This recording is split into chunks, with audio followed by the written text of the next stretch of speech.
Most people think the engines of modern economic growth are machines, markets, or money. And they wouldn't be completely wrong, but what they almost never consider is that one of the most powerful forces behind Europe's rise wasn't a machine or a financial innovation. It was something far simpler, a root pulled from the ground, the potato. It sounds almost ridiculous at first, but for nearly 2 centuries, this ordinary crop quietly reshaped the global economy from the bottom up, not by creating wealth directly, but by changing how many people could exist, where they could live, how cheaply they could work, and how much power states could accumulate. And the most unsettling part is that almost nobody at the time fully understood what was happening, because when the most powerful force in your system looks boring, obvious, and invisible, it usually means you don't see the risks building either.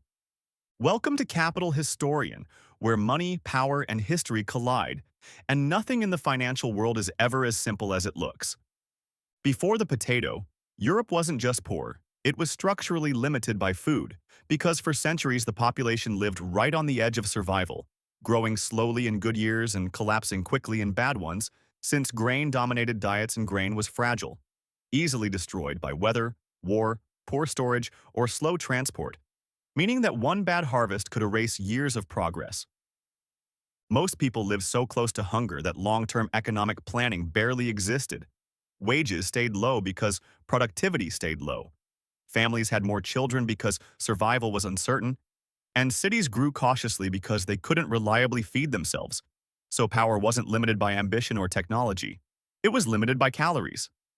Then, the potato arrived from the Andes in the late 16th century, and at first Europeans distrusted it because it grew underground. It wasn't mentioned in religious texts, and it looked unfamiliar, so in many places it was ignored or even fed to animals. But economic revolutions rarely announce themselves clearly. They spread slowly, almost quietly, until suddenly everything is different. Over time, necessity overcame skepticism, and as the potato spread across Europe in the 17th and 18th centuries, something fundamental shifted, because this crop produced far more calories per acre than grain, grew in poor soil, survived cold climates, and was harder to destroy or steal during war, which meant that families could survive, and even grow, on land that would have failed them before.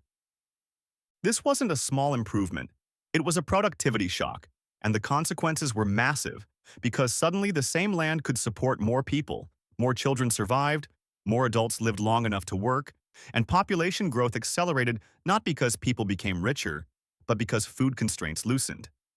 And that distinction is critical because Europe didn't become wealthy first and then grow. It grew first and then had to figure out what to do with the extra population. That surplus of people became the raw material of modern economies because more workers meant more competition, and more competition pushed wages down even as production increased. So rural families sent children into cities not because urban life was attractive, but because there were too many mouths to feed at home, which accelerated urbanization and filled early factories with cheap labor. This wasn't about morality, it was simple arithmetic, because cheap and reliable calories reduced the biological cost of survival, and that lowered the price of labor, and cheap labor made industrialization possible at scale. The potato didn't build factories, but it made factories viable. States quickly recognized the advantage, even if they didn't fully understand the mechanism, because regions that adopted potato farming earlier could support larger populations, sustain bigger armies, and recover faster from war. And since armies depend on food, the potato effectively translated into military power. Countries like Prussia, Russia, and France actively promoted its cultivation, not out of kindness, but out of strategic necessity, because a well-fed population is easier to govern, easier to tax, and easier to mobilize. This is the part most economic histories skip, because the rise of powerful states didn't begin with banks or constitutions, it began with food security, and in this case, food security depended heavily on a single crop. By the early 19th century, the potato had become invisible infrastructure, something so essential that nobody questioned it, and entire populations depended on it without realizing they were effectively betting their future on a biological monoculture. And monocultures are efficient until they fail. Because when a system organizes itself around one extremely effective input, it gains speed and scale, but it also concentrates risk, and that risk stays hidden until it's too late. Ireland is the clearest example of this, because by the early 1800s, the potato wasn't just a staple, it was the entire system, allowing a single acre to feed a family for a year, which led to rapid population growth without matching industrial development or economic diversification. Between 1700 and 1845, Ireland's population tripled, but this growth wasn't supported by higher wages or stronger institutions. It was supported by dependence, because most families relied almost entirely on potatoes for survival. And then, in 1845, that system collapsed when a fungus destroyed the crop. Within a few years, over 1 million people died and another million emigrated, wiping out a quarter of the population. This wasn't just a natural disaster, it was a systemic failure, because food still existed, markets still functioned, and trade continued.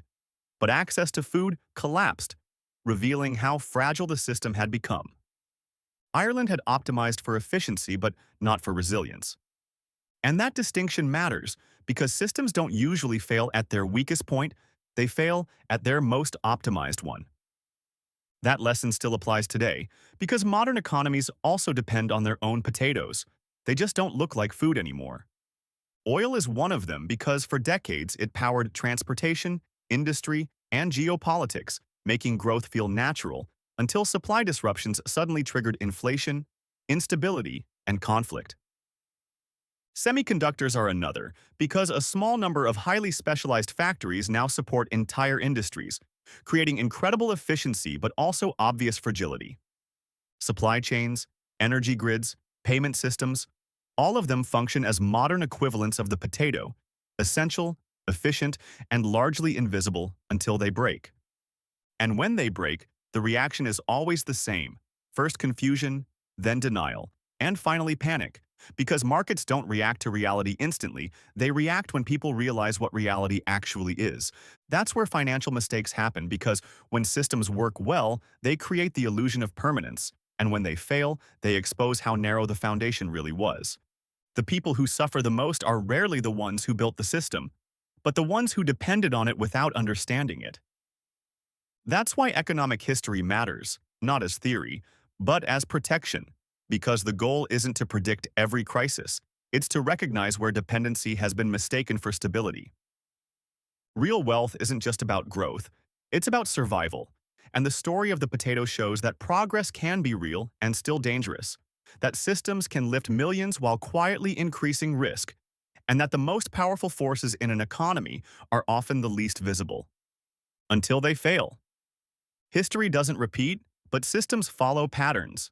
They grow by concentrating around what works, and they break when that concentration is exposed. If this gave you a new perspective, subscribe to Capital Historian. History has the answers, and we'll show you where to look.